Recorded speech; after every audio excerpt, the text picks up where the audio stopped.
Boa noite a todos os nossos alunos do canal Educação, da Secretaria de Educação do Estado do Piauí, alunos que acompanham as nossas aulas aqui pelo canal. Boa noite a todos os alunos da terceira série do ensino médio, sou a professora Marília Ferreira, sou professora de análise linguística, de literatura e redação aqui do canal. Na nossa aula de segunda-feira, para os alunos da terceira série do ensino médio, nós vamos trabalhar aí com José Lins do Rego e o romance do ciclo da cana-de-açúcar. Mais um autor do nosso romance de 30, né? Os romances nordestinos que fizeram aí um trabalho em torno do neorregionalismo durante o modernismo, a segunda fase do movimento modernista brasileiro, tá?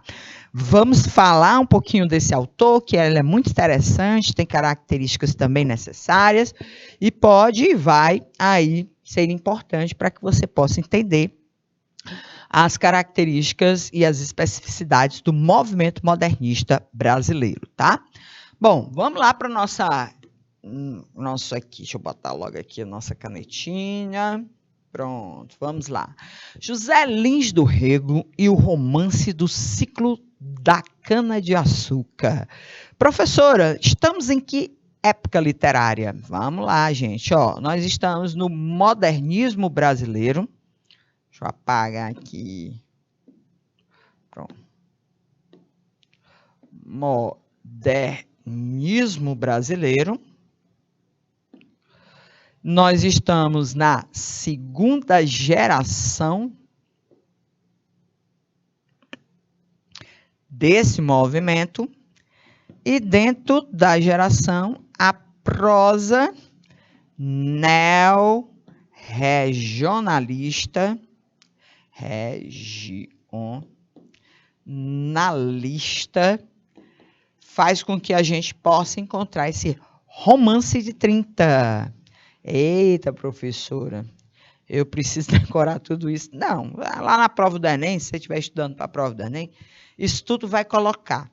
Bom, a gente sabe que os romancistas de 30, especialmente os neorregionalistas que vinham dessa região aqui brasileira, Nordeste. O Nordeste brasileiro produziu bons frutos dessa representatividade. Tivemos Graciliano Ramos, Raquel de Queiroz, né? Jorge Amado, e agora vamos trabalhar o José Lins do Rego para a gente falar um pouquinho sobre esse pernambucano que escreve sobre uma coisa que ele conhecia muito bem, né? Tudo aquilo que gerava em torno dessa cultura da cana-de-açúcar, né? Para falar sobre os problemas nordestinos, principalmente rurais, de estruturas agrárias como as usinas, né? Os antigos engenhos e agora as usinas de açúcar, nós vamos trabalhar aí com essas representações. E aí a gente vai ver, olha, que esse quadro não é bem aquilo que seria denunciado pelos romances do José Lins do Rego, mas o que eles fazem, né, já que a maior parte, dá para se perceber que ele está se reportando à época em que os negros serviam aí como trabalhadores rurais dos engenhos de açúcar, somente as pessoas negras que, na sua maioria, eram escravizadas, tá? E aí a gente vai poder perceber que a narrativa dele se passa um pouco tempo depois da escravidão, mas reflete ainda a continuidade do trabalho escravo, né? Os bagaceiros, olha, as pessoas que recolhiam a cana, né? E depois o bagaço que aparece nessa moagem, né? Toda essa representação desse elemento que participava desse plantio faz com que a gente possa perceber que, embora nós estejamos no século XX, o trabalho escravo ainda continua em território aí habitado por pessoas oprimidas, como os trabalhadores rurais dessa região. Bom, vamos falar um pouquinho do escritor? Vamos. O José Lins do Rego era um cara que conhecia muito bem a rotina dos engenhos de açúcar. Por quê, professora? Porque ele era filho da elite cacaueira, né? Então, os pais, os avós, eram representantes de uma, vamos dizer assim, elite social que tinha o poder financeiro, o poder econômico atrelado a esse tipo de propriedade rural.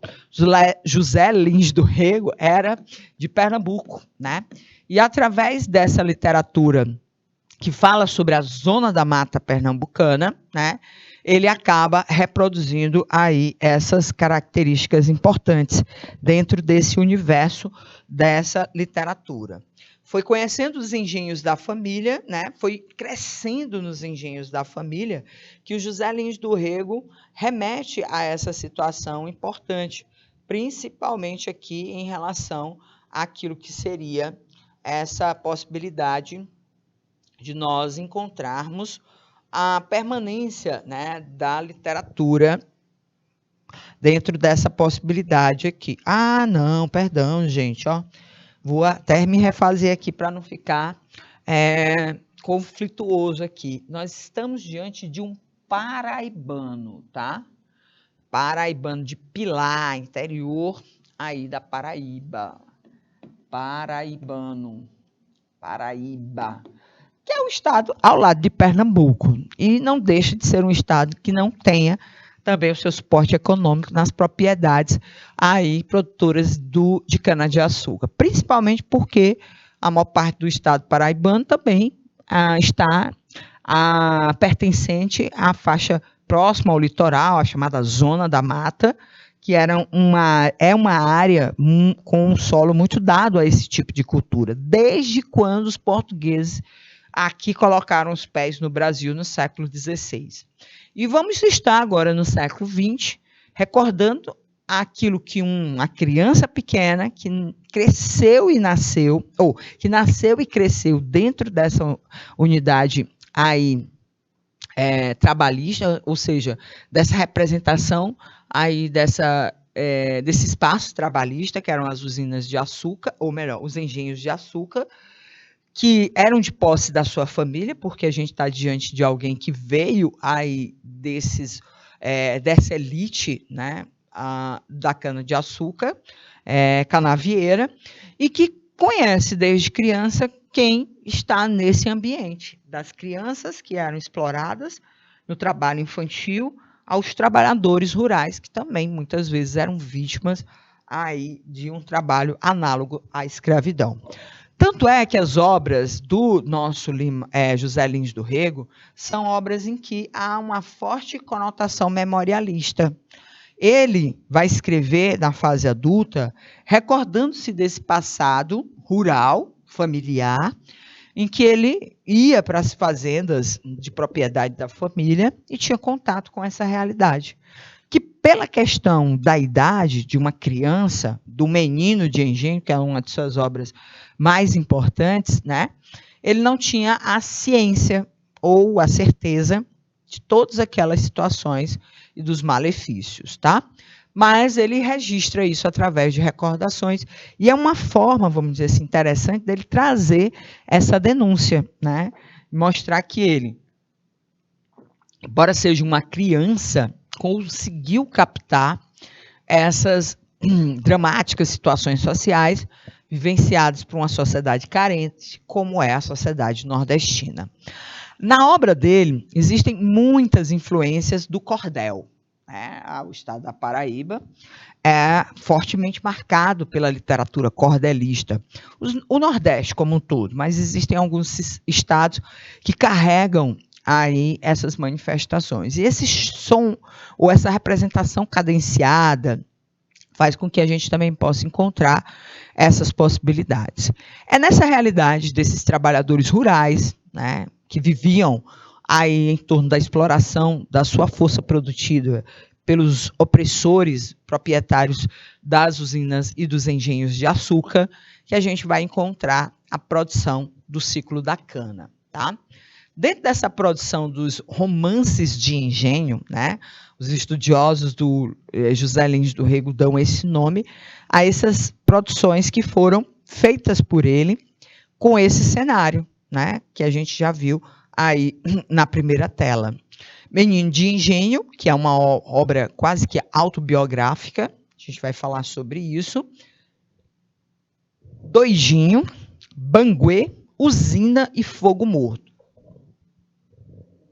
São as obras do nosso José Lins do Rego que trazem as suas marcas registradas. Que marcas são essas, professora? A marca da oralidade. A gente não viu lá o cordel? Cordel, gente, é uma representação de uma literatura e de uma cultura imaterial que o Nordeste tem, que mostra essa forte representação da oralidade. Os cordéis são para serem cantados, falados, são para serem transmitidos oralmente, da mesma forma que os repentes, né?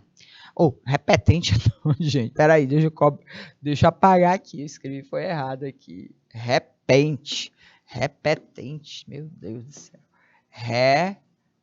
Repente, pronto.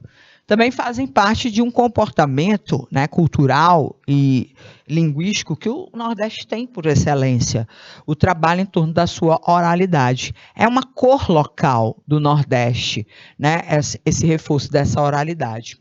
Como neorregionalista, né, a gente sabe que o Nordeste é descrito dentro das suas minúcias, né? Não só os aspectos climáticos, mas principalmente os aspectos comportamentais, sociais, os registros dessas especificidades que a gente vai encontrar aqui em relação ao regionalismo nordestino, tá? São personagens marcantes, homens de coragem, regidos pelos códigos de ética da região. Então, a gente vai encontrar, dentro dessa possibilidade, os registros de valores e principalmente de conceitos que os nordestinos têm que os diferem do restante do Brasil. Isso faz com que a gente possa encontrar, dentro dessa literatura, todo esse universo regional. O universo patriarcal de mulheres submissas às vontades masculinas e de homens cuja a violência é uma das provas importantes de virilidade social, de afirmação dentro dessa sociedade que os modernistas ou que os autores, que as pessoas dentro do Nordeste viram por muito tempo prosperar, já que era um valor, um comportamento, um costume da sociedade se organizar dessa forma tão misógina. Mas a gente não pode culpar o José Lins do Rego. O José Lins do Rego registra essa sociedade. É um romance histórico, acaba se tornando hoje um romance histórico, porque você pode, através dessa representação, discutir, né, aquilo que era o passado comportamental dos nordestinos e como a sociedade se modificou nos dias atuais, principalmente em relação àquilo que seria esses valores e comportamentos que nós vamos encontrar, tá bom? O Menino de Engenho, gente, é uma das narrativas dele mais lembradas, né, dentro dessas possibilidades aí. Carlos é o personagem principal, é o narrador e é aquilo que seria um disfarce encontrado pelo nosso autor, o José Lins do Rego, para esconder a sua identidade. É um jovem bem-nascido, filho de proprietários de usina de açúcar do interior da Paraíba. E dentro dessa construção, fazemos aquilo que seria a contextualização de uma época ainda não muito distante da produção, 1932, final do século XIX. Mas o mais importante, gente, é que nós percebamos que o século já era, ou que a sociedade descrita por ele, já era uma sociedade em que o trabalho tinha que ser remunerado, porque era um trabalho livre, não existia mais a escravidão. Mas mesmo abolida a escravidão, a maior parte dos trabalhadores rurais das fazendas de Menino de Engenho são negros, né? Pobres, são pessoas que continuam perpetuando essa relação de poder. Através de sentimentos memorialistas e de recordações saudosistas e fiéis ao que passou, conta aos seus leitores uma parte de sua infância, desde os 4 anos, quando seu pai assassina sua mãe, e aí a gente vai encontrar aqui, olha, essa questão da misoginia, né, da violência contra a mulher, principalmente porque a mãe é assassinada sob a suspeita de adultério, né? E isso faz com que o homem se justifique esse ato de violência por uma questão de honra, né? Por uma questão de representatividade dentro da sociedade. E o mais importante ainda é a impunidade em relação a esses atos de violência. Então, como a gente já colocou anteriormente, gente, as nossas referências do romance de 30, eles são bons para a gente discorrer sobre questões também que podem ser cobradas nas provas de redação dos vestibulares. Então, vai falar, é claro que existem outros textos mais marcadamente denunciadores da violência contra a mulher, mas em Menino de Engenho, né, a criança vê o seu pai assassinar sua mãe aos 4 anos, cresce com aquela figura paterna livre de qualquer tipo de punição por um ato covarde que ele tem, e isso faz com que a gente forge uma sociedade em que a violência contra a mulher é naturalizada, né? Pode ser uma análise que você vai poder fazer a respeito disso. O autor utiliza uma linguagem simples, direta, já que é Recordações de um Menino. Nós não podemos fugir daquilo que seria essa variação aí relacionada a esse extrato social, né? Uma criança que repercute dentro da sua literatura essas visões aí próximas dessa realidade. Então, é uma linguagem simples, direta, que se apropria da verdade e faz com que as pessoas possam ter credibilidade em relação àquilo que aquilo que o autor vai colocar. Passa-se pelos sonhos, pelos medos, curiosidades, amores, descobertas, tudo aquilo que você possa imaginar que esteja relacionado ao desenvolvimento de uma criança e que vai reproduzir em alguns momentos panos de fundo importantes, como a representação disso, tá? Nós temos o filme O Menino de Engenho, né, que você pode aí também procurar nas plataformas de streaming ou então no YouTube, né, tem muita disponibilização de obras com perfis alterados, né? Aí situações mais não muito corriqueiras.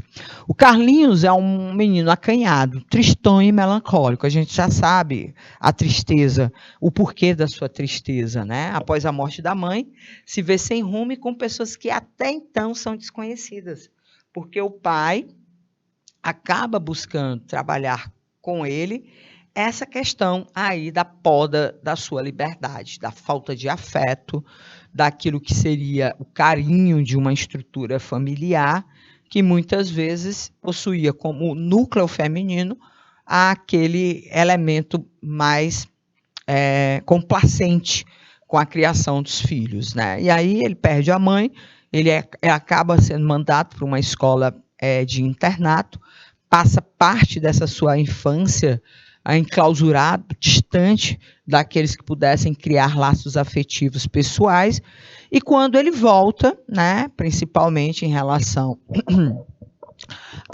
ao contato que ele tem, né, com a sociedade, ele percebe as suas diferenças, né? Ele é filho de um coronel, e aí um dos aspectos importantes que a gente vai encontrar é o coronelismo, né? Que é denunciado como uma característica, coronelismo, como uma característica da nossa sociedade.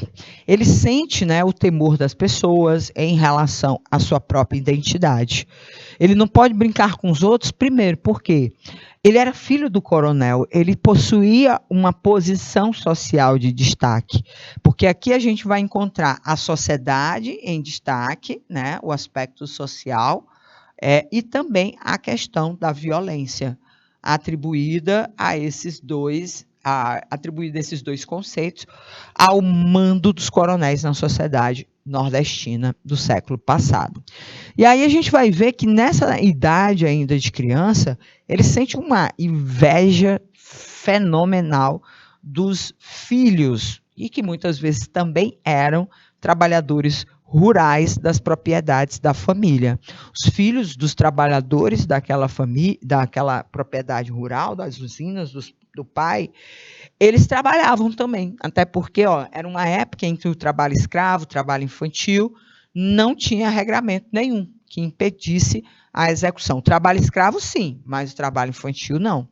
Então, além de trabalharem, né, essas crianças pobres, elas mostravam algo que o dinheiro não comprava por Carlinhos, né? A sensação de liberdade. Tudo dele era privado, né? Ele era foi privado de várias coisas, né?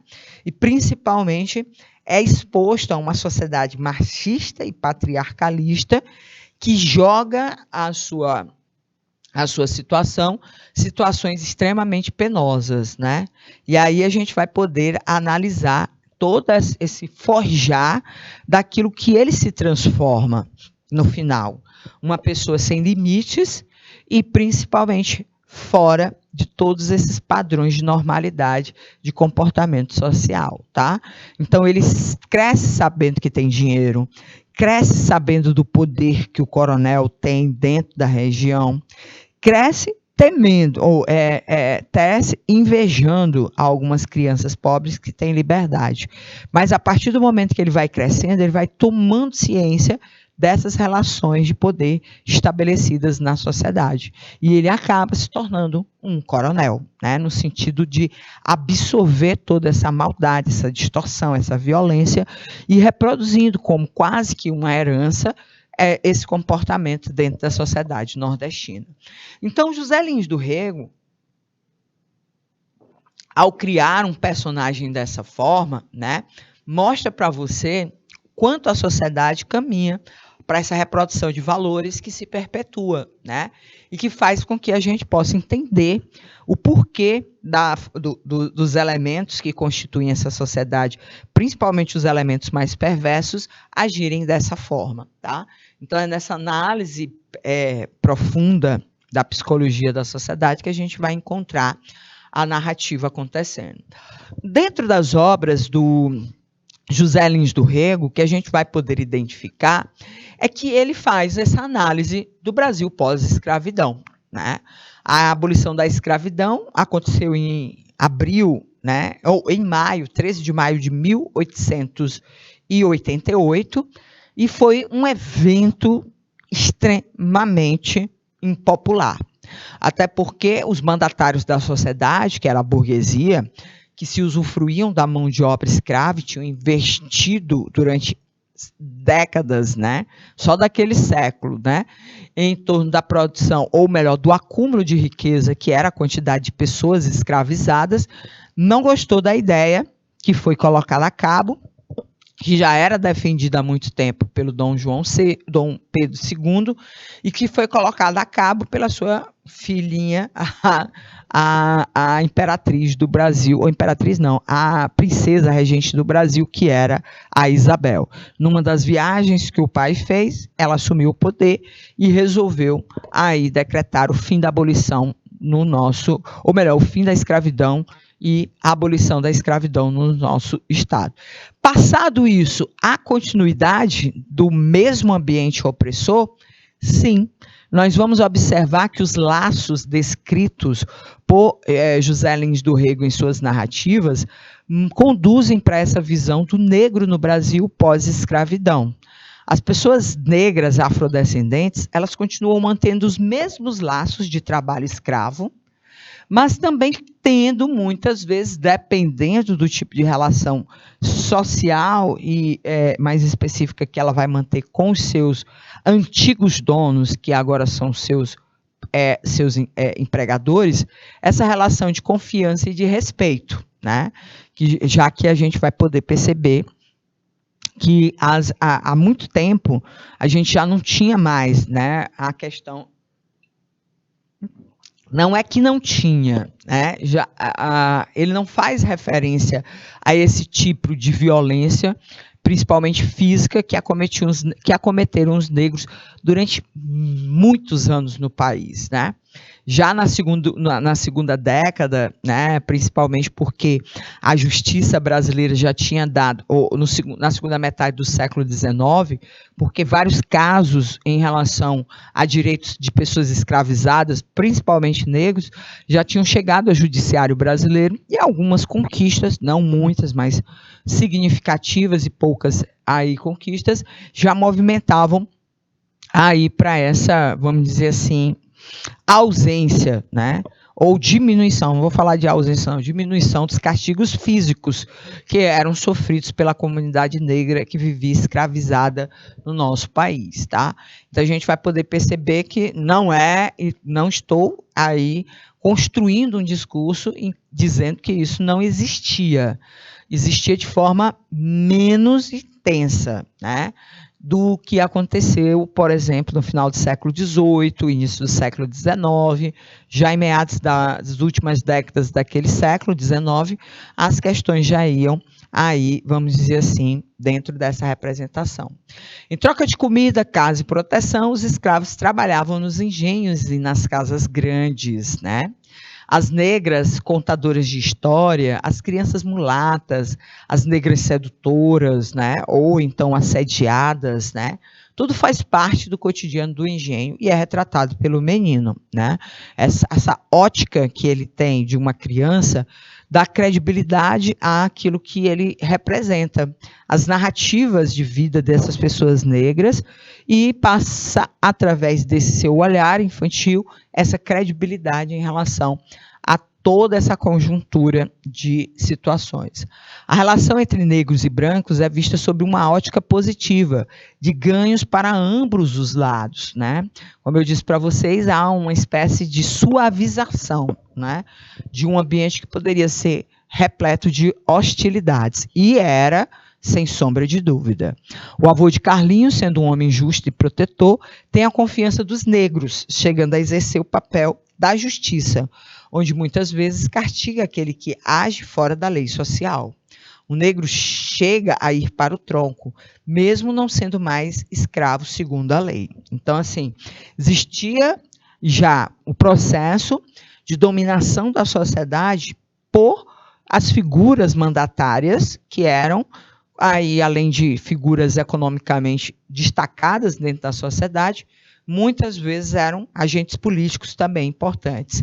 Então, a gente já consegue perceber, ou consegue perceber, através dessas narrativas, o início do processo de coronelismo no nosso país. Uma outra narrativa dele também muito importante é a narrativa Fogo Morto, em 1934. É uma narrativa longa em que ele também faz toda essa representação aí dentro dessa possibilidade. São 3 partes, a narrativa é composta de 3 partes. A primeira parte, intitulada Mestre José Amaro, que representa os oprimidos, a classe pobre e trabalhadora.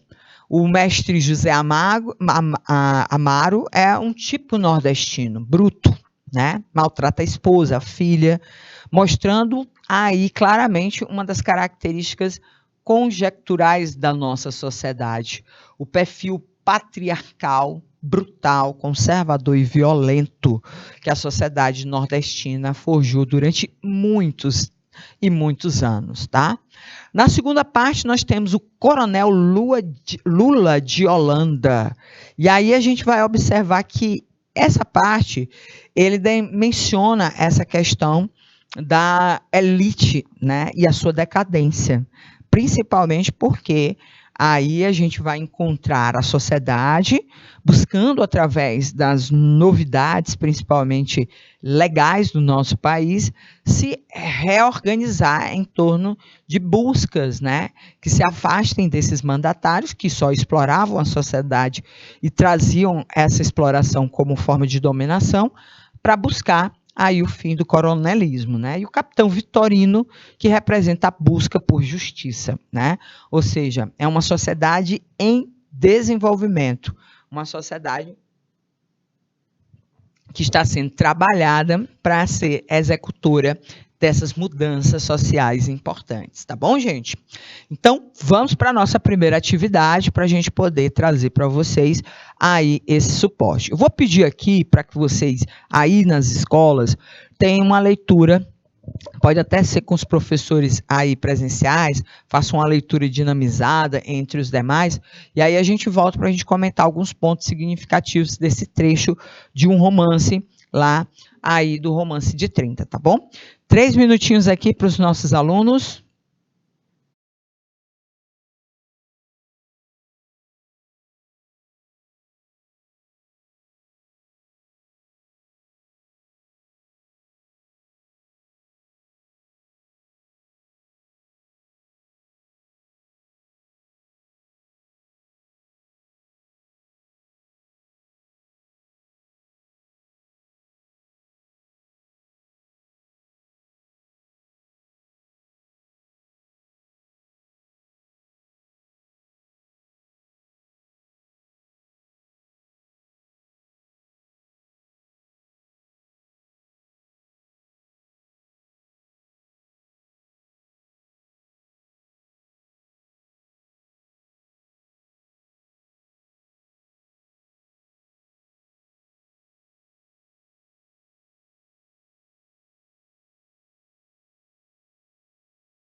Ok, meus amigos, vamos lá. O interessante era que nós, os da Casa Grande, andávamos atrás dos moleques. Eles nos dirigiam, mandavam mesmo em todas as nossas brincadeiras, porque sabiam nadar como peixes. Andavam a cavalo de todo jeito, matavam pássaros de bodoque, tomavam banho a todas as horas e não pediam ordem para sair para onde quisessem. Tudo eles sabiam fazer, melhor do que a gente. Soltar papagaio, brincar de peão, jogar castanha, só não sabiam ler. Mas isso para nós também não parecia grande coisa. Queriam viver soltos, com o pé no chão e a cabeça no tempo. Senhores da liberdade que os moleques gozavam a todas as horas. E eles, às vezes, abusavam deste poderio, da fascinação que exerciam. Pendiam-nos para furtar coisas da casa grande, para eles, laranja, saputis, pedaços de queijo. Trocavam conosco seus bodoques e seus peões pelos gêneros que roubávamos da despensa.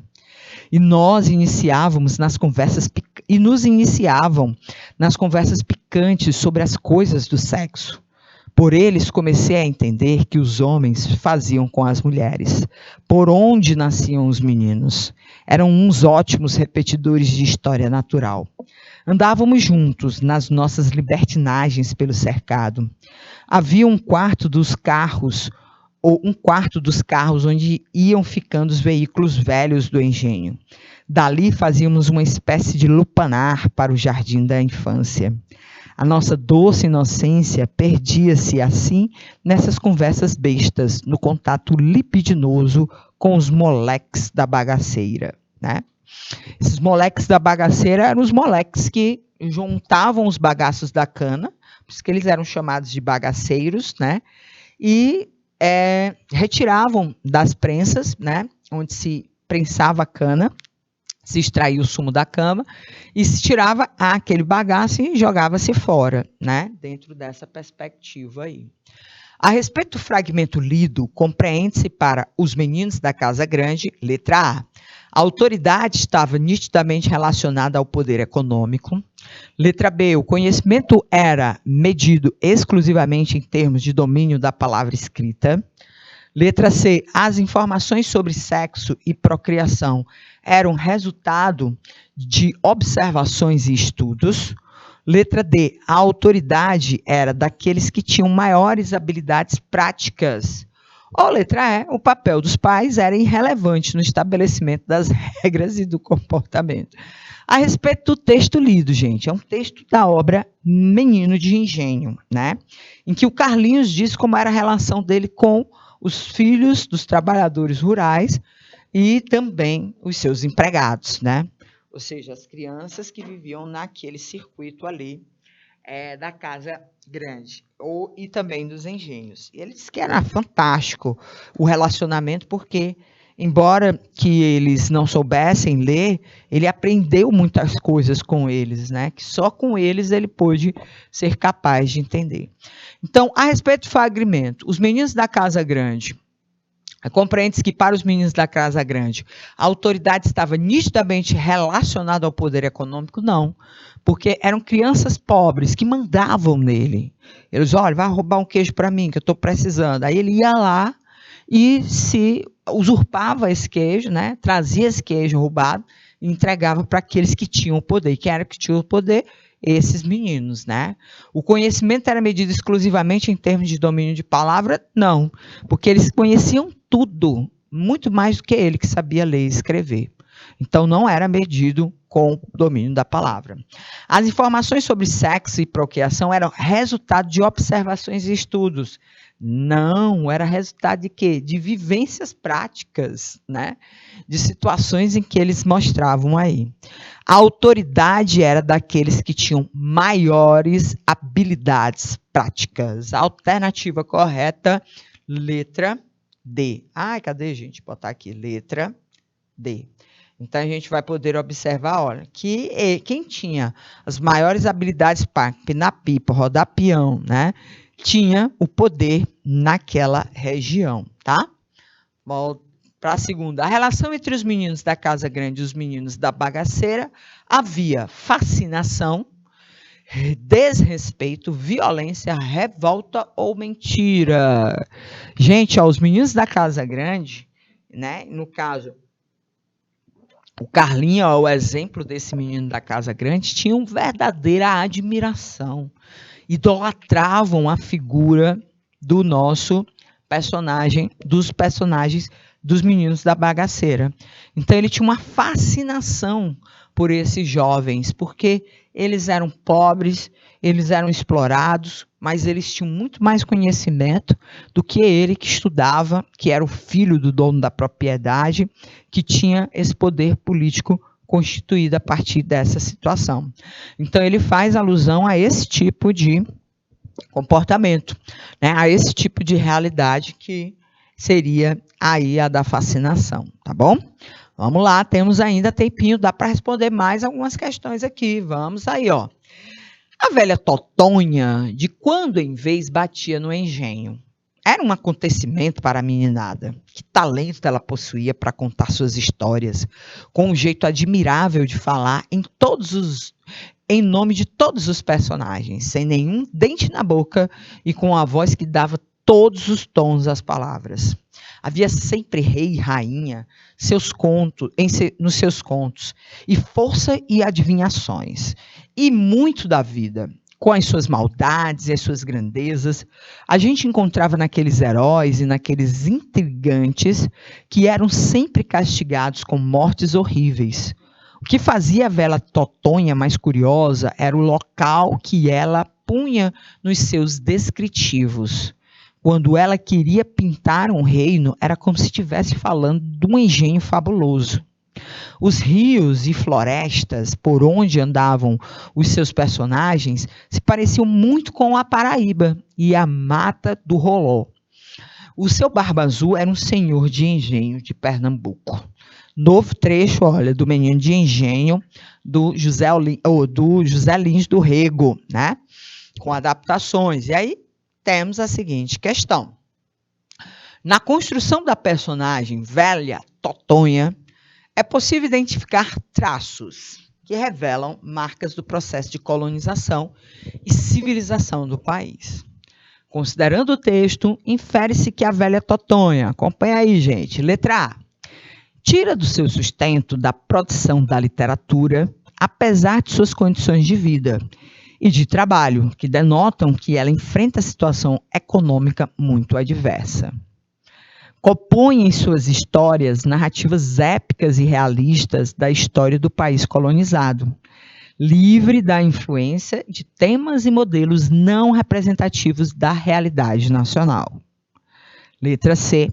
Retrata na constituição do espaço dos contos a civilização urbana europeia em concomitância com a representação literária dos engenhos, rios e florestas do Brasil.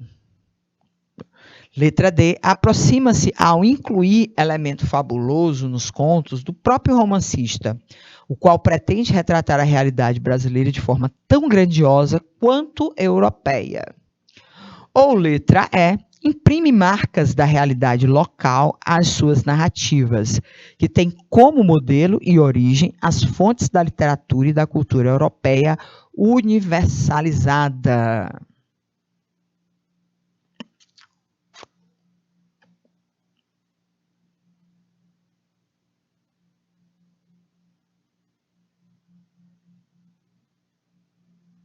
O que é que você acha aí, gente? Vamos voltar bem aqui, só para a gente ter certeza, ó.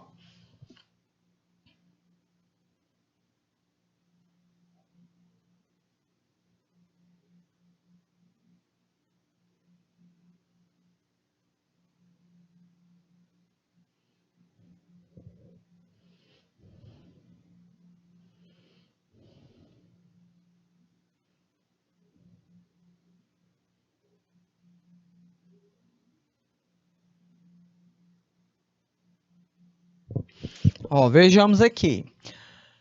Tira o seu sustento da produção da literatura, apesar de suas condições de vida e de trabalho que denotam que ela enfrenta situação econômica muito adversa. Compõem suas histórias narrativas épicas e realistas da história do país colonizado, livres da influência de temas e modelos não representativos da realidade nacional. Retrata na constituição dos espaços do conto a civilização urbana europeia, em concomitância com a representação literária dos engenhos, rios e florestas do Brasil, gente, ó. Veja que aqui a gente vai poder observar que nos contos dela haviam sempre reis e rainhas, e forca e adivinhações, né? E muita vida, maldade, suas grandezas. Ela punha nos seus... Totonha era mais curiosa, era a cor local que ela punha nos seus descritivos. Quando ela queria pintar um rei, né, como se estivesse falando de um engenho fabuloso. Então, gente, ela...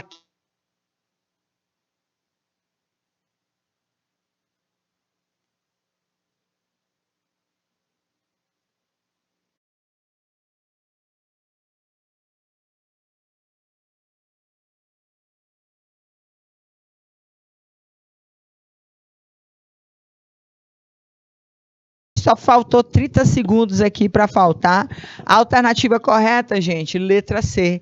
Retrata na constituição dos espaços do conto a civilização urbana europeia em concomitância com a representação literária dos engenhos, rios e florestas do Brasil. É a mistura da cultura popular com a cultura erudita que ele mostra que a velha Totonha tinha. Na nossa aula de hoje, de literatura, nós trouxemos aqui o autor José Lins do Rego para ilustrar o romance de 30 do modernismo brasileiro. Na próxima aula, temos mais informações para vocês e também mais conhecimento. Um abraço a todos e até mais, gente!